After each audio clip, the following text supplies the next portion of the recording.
to be famous. You dream of trading places. I have been changing faces. You cannot fill these shoes. There is too much to lose. Wake up behind these trenches. You run around defenseless. There is too much to lose. You cannot fill these I just wanna be famous, but be careful what you wish for. to be famous. You dream of trading places. I have been changing faces. You cannot fill these shoes. There is too much to lose. Wake up behind these trenches. You run around defenseless. There is too much to lose. You cannot fill I these just wanna be famous, but be careful what you wish for. to be famous. You dream of trading places. I have been changing faces. You cannot fill these shoes. There is too much to lose. Wake up behind these trenches. You run around. And welcome, ladies and gentlemen, here to the first ever video blog post for The Catalyst. I am James Harding alongside Anthony Machcinski. What up? I'm surprised you didn't do the Clay Matthews. Not today. I was gonna save that one. Not today. What about the discount double check? We'll save all that. We'll save all that Got a lot of podcasts to fill. for when the Packers go undefeated. Don't jinx me. Well, as I said, I am James Harding. He is Anthony Machcinski. This is the Catalyst video blog of the week. Anthony, today we have a lot to talk about. First off, first topic seems to be on the tip of everybody's tongue in the NFL. Tebow. It's my boy Tim Tebow. I don't want to hear it. I'll Tebow all day. I am not. And this is the So thing we were this talking is about going to be- before the this is going to show. be- You are This is the going to be- Antichrist. I'm going to let you lead off. Tebow, go. 6-1. 6-1. A starter who wins. They have the right team built around him. They have the perfect package. They have a defense that's been dominant. Brian Dawkins is reborn. Whether it's, found the youth, finding Christ, whatever. That defense is solid. And there's no one's going to be able to put up, wait for the picks. Wait. Because there's no one that's going to stop Tim Tebow. Wait for the pick. See, the one thing that I have to say about Tim Tebow, if you look at it, since he's become a starter, they've scored 18 points. 10 points in the loss against Detroit. They scored 38 on Oakland, but Oakland just had 34 dropped on them by Miami. They scored 17 against Kansas City, 17 against the Jets, 16 against San Diego, and then in a shootout, somehow this game was a shootout in Minnesota last weekend, they scored 35. And the only reason that they won that game is because of a pick in Minnesota territory that got returned to the 20, and they ran 3 plays and then they kicked a field goal with no time left. But give him the credit. Give him the credit on that last drive. And I watched that whole game. Give him the credit on that last drive to make the throws needed to make. He made a lot of them. The Broncos could have easily gone away that whole game. Christian Ponder is going to be a good quarterback too, and he's going to be better than Tebow. I'll give you He that. threw nearly 400 yards the other day. He was the better quarterback. He's been over 300 a lot of the season. He was the better quarterback on Sunday. Yeah, I'll agree with That that. game was the better quarterback. But let's face it, 381 passing yards. who is Tim Tebow's number one option? Eric Decker? And I like Eric Decker, but I he's not like Eric Percy Decker, Harvin. too. Well, but I mean, Percy Harvin, but when you look at the difference between what Percy Harvin did and what the Broncos' leading receiver, who was Demaryius Thomas the other day, did, Thomas had 4 catches, I believe, for 144 yards and 2 touchdowns. So Tim Tebow threw for 202 yards. He only ran the ball 4 times for 13 yards, okay, which is uncharacteristic of Tebow in John Fox's offensive play calling so far this season when Tebow has been the starting quarterback. But if you look at it, Tebow threw 202 passing yards and 2 touchdowns. But if you look at the throws, they were wide open throws. Demaryius Thomas got behind the defense and he had nobody on him. How are you going to say that's a wide open throw? Anthony, you played offensive line in high school. You could have stepped in and you could have made those throws to Demaryius Thomas. That's No. how wide open he was. I'm sorry. That's how wide open he was. And Wait. Are we this talking is about this the pass? thing. I'm not Tebow saying- rolls out to his left, has Von Miller, Brian Dawkins, not Von Miller, Jared Allen, and the Henderson brothers both on him, and he throws it to Demaryius Thomas, who was makes wide a open. great play to come from the right side all the way back over to the left and make the play. But he's a mobile quarterback. Those are the plays that he's going to excel at. That's still a hell of a throw. I'm not saying it's not a hell of a throw. I'm saying that if it wasn't for Demaryius Thomas coming back across and getting away from his coverage, that would not have happened. And I'm not taking anything away from Tim Tebow. He's winning games. That's right. But I think he's getting too much credit because John Fox is a defensive coach.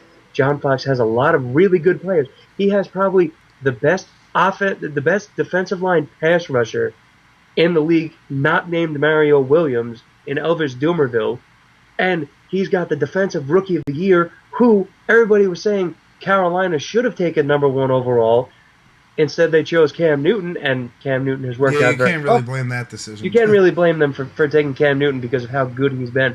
But Von Miller is that good already as a rookie, and he has been one of the huge reasons why the Broncos defense is playing so well. And he didn't even play.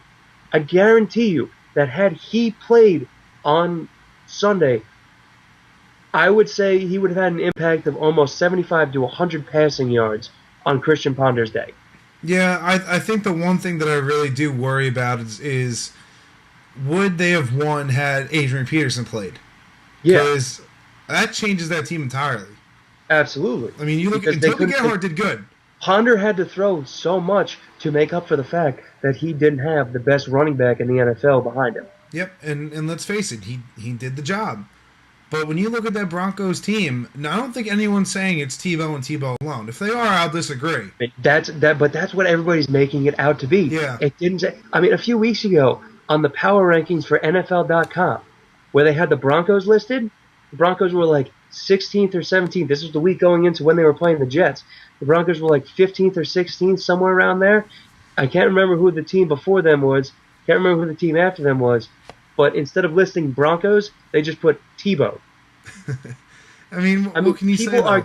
People are giving him way too much credit just because he's orchestrated a few late game comebacks. But let me give you a different example then. Me and you both can say this. As Yankees fans, Nick Swisher was one of the biggest acquisitions we could have made. The same year we got Teixeira, Sabathia, and Burnett. The one that really put that all together was Nick Swisher. Am I right? But it's different because How is it Swisher because Swisher has an impact both offensively and defensively. You're telling me that Tebow doesn't have the impact on offense and doesn't inspire his defensive players? I'm not saying that, but I'm saying people are giving Tim Tebow too much credit for winning these games, and they're not giving enough credit to the other players on the team who are making other plays. Right, because I will say this, that Willis McGahee does need a lot of this credit. 111 yards this weekend. He's reemerged. He's the leading rusher in the AFC since Tim Tebow has taken over at quarterback. Yep, I believe it. And you got to look at it. The Broncos are running a glorified wildcat offense. Mm-hmm. I mean, it's a spread offense, but it's not an option offense. It's a wildcat offense because Tim Tebow is either going to take off and run, he's going to pitch it off, he's going to hand it off, or he's going to throw it. It's like the Jets with Brad Smith last year. Right. Okay. Everybody would always say to the Jets, when you put Brad Smith in to run the wildcat, you know what you're going to get. He's going to run the ball. He was the leading passer in the University of Missouri football history. And yet they never passed with him, and every once in a while they broke out a pass play. But the Broncos are now running a full wildcat offense. Yep. Because you don't know what Tim Tebow is going to do. And that's why people have so much issue trying to game plan for it, because they don't know if he's going to run, he's going to drop back and pass, he's going to pitch it off, or if he's going to hand it off. No one's had constantly to have look to at have this somebody defense spread. since high school. No one has had to look at an offense like this since high school. It's a triple option. That's all Yeah. it really is. And you even look at the spread offense he ran at Florida under Urban Meyer wasn't even like this because, you had the added option of him. Let's face it, Tim Tebow was the rushing offense at the University of Florida. He didn't have the backs, the caliber of Ball and McGahee. Oh, I don't know about that. You're gonna tell me first of all, he had Percy Harvin. Percy Harvin, but he was primarily a wide receiver. Not at Florida, he was not. Moved to wide receiver. And you have Chris Rainey, who's going to go in the draft this year, and you have Jeff Demps, who's also going to go in the draft. Rainey's more of the wide receiver. But regardless, you're right. Tim Tebow was at least 45% of that offense in terms of running. In terms of running, but I'd say he was more like 70 to 80% of the total offense. And he also had Aaron Hernandez, who's proving to be a stud for the Patriots. Yeah, but Aaron Hernandez, again, he's a receiver. Well, receiver, tight end, but yeah. In general. He's one of the new age hybrid versions of the tight end receiver. Yeah. He's the Dustin Keller, yeah. Jason Witten. But getting back to Tebow, I understand, and I'm not taking away anything from the fact that he's winning. Okay, I understand, and I'm not taking away from the fact that he's very open about his religion and his beliefs. Okay, I fully support that. Yeah, that's beyond this conversation. But there are some people who get annoyed with how open he is. And I don't understand that. Just because that's the type of person he is shouldn't annoy you. What annoys me is the fact that people seem to take away from everybody else winning or helping the Broncos win and saying that, they said it the other day at the end of the Broncos game. Tebow does it again. But Tim Tebow wasn't the reason why Christian Ponder's pass got intercepted and returned to the 20-yard line, and all they had to do was run a couple of plays to center up the ball for Matt Prater. No, but he did. He was the reason that they had that big. He even got into field goal range a couple of different times and was able to get that pass to the Denarius Moore. Yeah, Denarius Moore. Or Tom. Yeah. Whoever one of their no-name wide receivers is. Demaryius Thomas. Either way, Tebow's the reason he got the ball. And let's face it, Kyle Orton was there. We all know me and you both liked Kyle Orton before the year started. He's a good quarterback. He's a very good quarterback, but you look at it, okay? This is all the hype that Kyle Orton got last year when he was the leading passer in the AFC for the first 12 weeks. Yep. And then the Broncos didn't win. And then the Broncos didn't win. So the only thing is, I'm tired of people building Tim Tebow up, and then when he doesn't win, what happens? You can't say, oh, well, he's still a great quarterback, but if he doesn't win, and you and me both know that the NFL is all about winning, if he doesn't win, how long can